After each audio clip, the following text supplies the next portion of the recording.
why do we use restoration anchors in the first place? Why would we get into this type of construction and choose a restoration anchor of any type?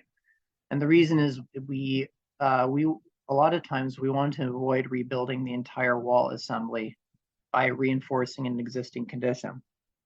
Now, sometimes it's too late.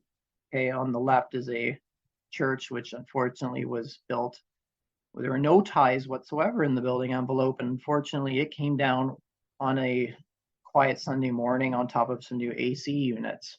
So sometimes it's too late to use a restoration technique, and there is no choice with this situation in this particular location but to rebuild everything and then install ties. But on the other parts of the building where it hasn't collapsed yet, a helical tie is a very good candidate for restoration.